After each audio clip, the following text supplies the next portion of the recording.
दोस्तों, अगर आप भी रोहित शर्मा और सूर्य कुमार यादव को शानदार खिलाड़ी मानते हैं तो वीडियो को लाइक जरूर कीजिएगा। दोस्तों, टीम इंडिया की करारी हार के बाद जब कप्तान रोहित शर्मा ने सूर्य कुमार यादव को बुरी तरीके से खरी खोटी सुनाई तो उनकी पत्नी देविशा शेट्टी भी गुस्से से आग बबूला हो गई और अब कप्तान रोहित को आड़े हाथों लेते हुए उन्होंने जो बयान जारी किया, उनकी बातें सुनकर तो हर कोई दंग रह गया।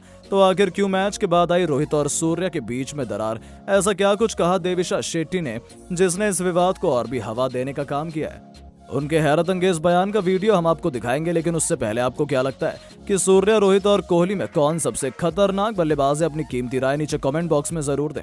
दोस्तों, राजकोट के मैदान पर किसी ने सपने में भी नहीं सोचा था कि इतनी लाजवाब फॉर्म पर चल रही भारतीय टीम को ऑस्ट्रेलिया इतनी बुरी तरीके से शिकस्त देगी।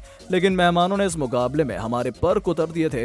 टॉस जीतकर पहले बल्लेबाजी करते हुए ऑस्ट्रेलियाई बल्लेबाजों ने मैदान में तबाही मचा दी और 352 रनों का पहाड़ जैसा स्कोर खड़ा कर उन्होंने भारतीय टीम की हार लगभग सुनिश्चित कर दी थी, क्योंकि इतने बड़े लक्ष्य का पीछा कर पाना कहां पॉसिबल होता है। कप्तान रोहित शर्मा 57 गेंद पर 5 चौके और 6 खौफनाक छक्कों की बदौलत 81 रनों की आतिशी पारी खेल गए। उनके आउट होने के बाद विराट कोहली ने भी जबरदस्त अर्धशतकीय पारी खेली, लेकिन जैसे ही इन दोनों बल्लेबाजों का विकेट गिरा, मानो टीम इंडिया को किसी की नजर लग गई। हमारा मिडिल ऑर्डर तो ताश के पत्तों की तरह बिखर गया, लेकिन किसी से सबसे अधिक उम्मीद थी तो वो थे सूर्य कुमार यादव। सभी ने सोचा था कि ये खिलाड़ी एक बार फिर इस मैदान में तांडव मचाते हुए भारत को जीत दिला देगा, लेकिन इतने नाजुक मोड़ पर सूर्य कुमार यादव गलती कर बैठे। एक आसान सी गेंद पर वो कैच आउट हो गए, जिसका खामियाजा अब इंडिया को भुगतना पड़ा और भारतीय टीम इस मुकाबले को गवा बैठी, जिसके बाद तो अब सूर्य कुमार यादव को इसका जिम्मेदार ठहराया जा रहा है। जी हां दोस्तों, यहाँ तक कि खुद रोहित का गुस्सा सूर्य पर फूट पड़ा है। मैच खत्म होने के बाद कप्तान रोहित शर्मा सूर्य को फटकार लगाते हुए नजर आ रहे थे। इस लम्हे में तो हर किसी को हैरान कर दिया था। रोहित के चेहरे पर गुस्सा साफ तौर पर जाहिर हो रहा था। वो सूर्य से बिल्कुल भी खुश नहीं थे। इस घटना ने तो अब सोशल मीडिया की गलतियों में खूब सुर्खियां बटोरी हैं, लेकिन रोहित शर्मा का यह अंदाज अपनी पत्नी देविशा को बिल्कुल भी पसंद नहीं आया। वो तो गुस्से से लाल पीली नजर आ रही थी और फिर कप्तान रोहित शर्मा के तीखे शब्दों में उन्होंने ऐसी फटकार लगाई जैसे सुनकर तो हर कोई दंग रह गया। जी हां दोस्तों, देविशा ने कहा है कि जीत और हार केवल एक खिलाड़ी के बस की बात नहीं है। ये क्रिकेट का खेल एक टीम गेम होता है, जिसमें यदि अधिकांश खिलाड़ी बेहतर प्रदर्शन करे तो कोई टीम जीतने का सपना देखती है। तो आप किसी एक खिलाड़ी को इसका जिम्मेदार ठीक नहीं ठहरा सकते हैं। हाँ दोस्तों, सूर्य ने रन नहीं बनाए, मैं मानती हूँ उन्होंने हमारी उम्मीदों को तोड़ा है, लेकिन इसका मतलब ये नहीं कि आप सबके सामने उनकी बेइज्जती करें और उन्हें खरी खोटी सुनाएं। आप कप्तान जरूर हैं, लेकिन ये अधिकार आपको नहीं है। आप उन्हें समझा सकते हैं, उनसे अकेले में बात कर सकते हैं, लेकिन सबके सामने बेइज्जती करना आपको शोभा नहीं देता है। तो केवल इतना ही नहीं, उन्होंने आगे कहा है, मुझे पता है कि रोहित का इंटेंशन सूर्य को इंसल्ट करने का नहीं रहा होगा, लेकिन लोगों को तो ऐसा ही लग रहा है कि उन्होंने सूर्य को गालियां दी हैं, उनकी बेइज्जती की है। छोटी सी गलती लोगों पर एक खराब असर डालती है। अभी हमें वर्ल्ड कप खेलना है, ऐसे में अभी हमें केवल पॉजिटिव चीजों का ध्यान देना चाहिए। ऐसी नेगेटिव चीजें हमारी परफॉर्मेंस को खराब कर सकती हैं। हमारी उम्मीद है हम विश्व कप में इससे बेहतर प्रदर्शन करेंगे। ऑल द बेस्ट सूर्य और टीम इंडिया, हमें आपसे बहुत उम्मीदें हैं। दोस्तों, भारत और ऑस्ट्रेलिया की टीम के बीच में सीरीज वैसे तो खत्म नहीं हुई जैसे हर कोई चाहता था। आपकी जानकारी के लिए बता दें कि सीरीज तो कहने को हम जीत चुके थे, लेकिन अब भी सीरीज को 3-0 से जीतना बाकी था, जिसके लिए रोहित और कोहली की भी टीम में एंट्री हो चुकी थी। लेकिन आज कुछ ऐसा हो गया जिसकी किसी ने सपने में भी कल्पना नहीं की थी।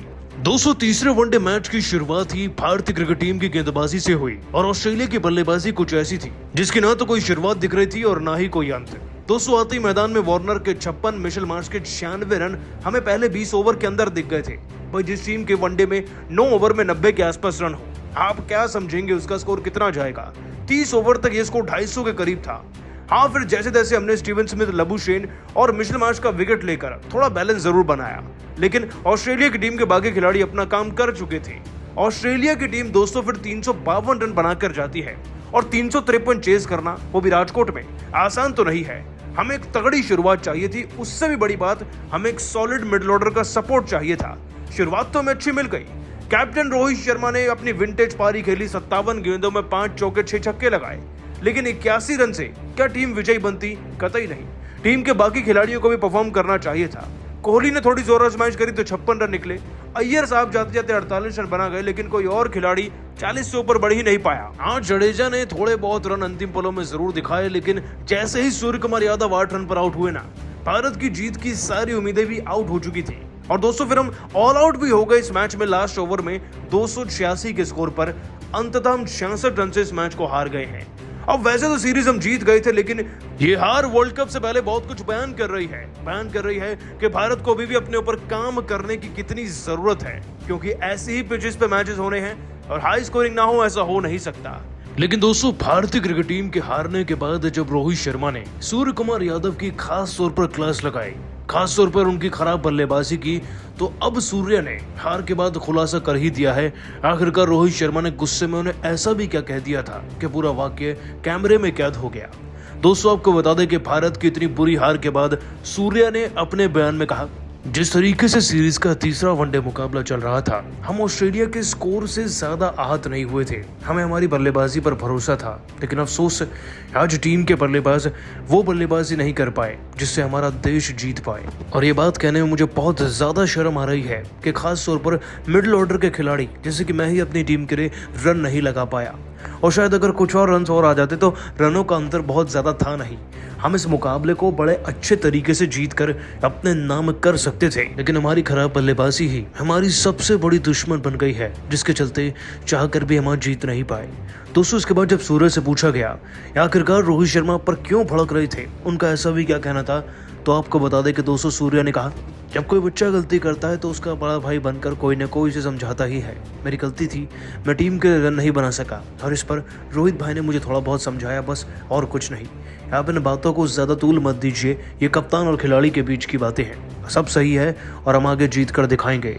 दोस्तों सूर्य कुमार यादव ने इस बात को टाल दिया है। वैसे आपको बता दें कि एक तस्वीर वायरल हुई जिसमें रोहित सूर्य को बुरी तरीके से झाड़ रहे थे। खैर दोस्तों मुकाबला भले ही नहीं जीते, लेकिन सीरीज हम जीत चुके हैं, परंतु अब भी सूर्य को खिलाने पर एक प्रश्न चिन्ह आ चुका है। क्या सूर्य कुमार यादव को इस फॉर्म के साथ विश्व कप खिलाना चाहिए या नहीं, नीचे कमेंट करके जरूर बताइएगा।